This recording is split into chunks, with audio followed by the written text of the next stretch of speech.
ప్రాంతీయ వార్తలోకి వెళ్తే 2 తెలుగు రాష్ట్రాల్లో ఇంటర్ పరీక్షలు ప్రారంభమయ్యాయి. నిమిషం ఆలస్య నిబంధనతో విద్యార్థులు ఎగ్జామ్ సెంటర్లకు ఉరుకులు పరుగులు పెట్టారు. కొన్ని ప్రాంతాల్లో ట్రాఫిక్ జామ్తో విద్యార్థులు ఇబ్బందులు పడ్డారు.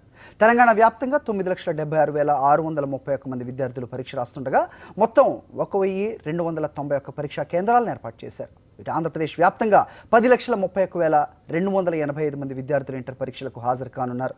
ఇంటర్ పరీక్ష నిర్వహణ కోసం 13 జిల్లాల్లో 1,445 పరీక్షా కేంద్రాలను ఏర్పాటు చేశారు.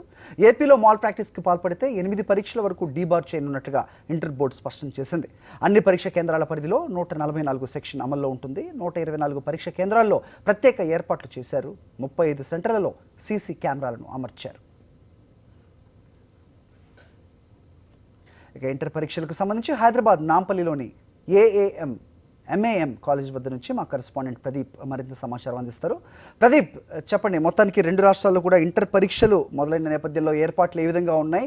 144 సెక్షన్ విధించినట్టుగా తెలుస్తోంది. అలాగే సీసీ కెమెరాలు కూడా ఏర్పాటు చేసినట్టుగా సమాచారం అందుతోంది.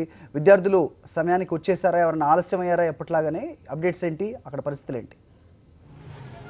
హరి, 2 తెలుగు రాష్ట్రాల్లో ఇంటర్ మొదటి సంవత్సరం పరీక్షలు ప్రారంభమయ్యాయి. ఏపీలో దాదాపుగా 10 లక్షల మంది విద్యార్థులు, అదేవిధంగా తెలంగాణలో 9,76,000 మంది విద్యార్థులు ఇంటర్ పరీక్షలు రాస్తున్నారు. మొదటి సంవత్సరానికి సంబంధించి వాళ్ళ సెకండ్ లాంగ్వేజ్తో మొదటి సంవత్సరం పరీక్షలు ప్రారంభమయ్యాయి. 4,75,000 మంది తెలంగాణలో పరీక్ష రాస్తున్నారు. ప్రస్తుతం మనం హైదరాబాద్లోని ఎంఏఎం సెంటర్ వద్ద ఉన్న దాదాపుగా పరీక్ష ప్రారంభమైంది. ఇప్పుడిప్పుడే పేరెంట్స్ని అందరినీ బయటికి పంపిస్తున్నారు. 144 సెక్షన్ అమల్లో ఉన్న నేపథ్యంలో ఎవరిని ఇక్కడ లోపల ఉండకుండా పంపిస్తున్నారు. చివరి నిమిషంలో ఇక్కడికి చేరుకున్న విద్యార్థులకు సంబంధించిన హాల్ టికెట్ సంబంధించిన గందరగోళాన్ని కూడా ప్రస్తుతం మనం చూస్తున్నాం. 9 గంటలకు ఏదైతే ఉదయం 8 గంటల నుండే విద్యార్థులను లోపలికి అనుమతిస్తామని 9 గంటల నుండి 12 గంటల పరీక్ష నేపథ్యంలో ఖచ్చితంగా 9 గంటల వరకు విద్యార్థులు చేరుకోవాలి. 1 నిమిషం ఆలస్యమైన అనుమతించేది లేదంటూ ముందుగానే ప్రకటించిన నేపథ్యంలో అందుకు తగ్గట్టుగానే ఏర్పాటు చేయడం. ప్రస్తుతానికి చివరి క్షణంలో వచ్చిన విద్యార్థులకు సంబంధించిన పరుగులు మనం ప్రత్యక్షంగా చూస్తున్నాము.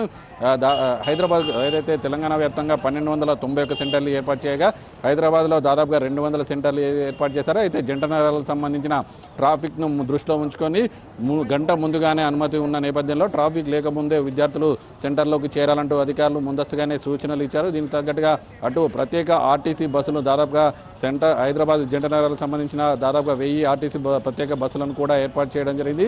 ఇప్పటి వరకు మనకు అందుతున్న సమాచారం మేరకు ఎవరు ఛాన్స్ తీసుకోకుండా దాదాపుగా ఇన్ టైంలోనే దాదాపుగా విద్యార్థులంతా సెంటర్ వద్దకు చేరుకున్న పరిస్థితి కనపడుతుంది. అదే హాల్ టికెట్లకు సంబంధించిన గందరగోళానికి సంబంధించిన కూడా ఎవరు హాల్ టికెట్ల విషయంలో విద్యార్థులు ఆందోళన చెందకుండా వెబ్సైట్లో ఆన్లైన్లోనే హాల్ టికెట్లు డౌన్లోడ్ చేసుకొని నేరుగా సెంటర్లకు చేరుకోవచ్చు అంటూ అధికారులు ముందుగానే ప్రకటించారు. ఇక సెంటర్ల వద్ద ఏర్పాట్లకు సంబంధించి పూర్తి స్థాయిలో ఏర్పాట్లు తీసుకున్నారు. ముఖ్యంగా వేసవి తాపాన్ని దృష్టిలో పెట్టుకొని విద్యార్థులకు ఎలాంటి ఇబ్బందులు కలగకుండా అటు వాటర్ ఫెసిలిటీతో పాటు అదేవిధంగా ఏవైనా ఒకవేళ విద్యార్థులు రాత్రంతా చదువుకొని ఇబ్బంది పడుతున్నట్ల ఏదైనా వాంతులు వంటివి సంభవిస్తే ముందస్తుగానే స్టాఫ్ ఏదైతే మెడికల్ స్టాఫ్ను కూడా అందుబాటులో ఉంచారు. ప్రస్తుతానికి ఇందులోనే ఉన్న మరో సెంటర్ వద్ద కూడా పరిస్థితి చూస్తున్నాము. చివరి క్షణంలో ఇక్కడికి చేరుకున్న విద్యార్థులు నిమిషం ఆలస్యం సంబంధించి కాస్త గందరగోళ పడుతున్నాం. వాళ్ళకి సిబ్బంది సహకరిస్తున్న దృశ్యాలను కూడా చూస్తున్నాం. ఓవరాల్గా అయితే 2 తెలుగు రాష్ట్రాలకు సంబంధించి ఇంటర్ పరీక్షలు ప్రారంభమయ్యాయి. Hari, alright, okay Pradeep.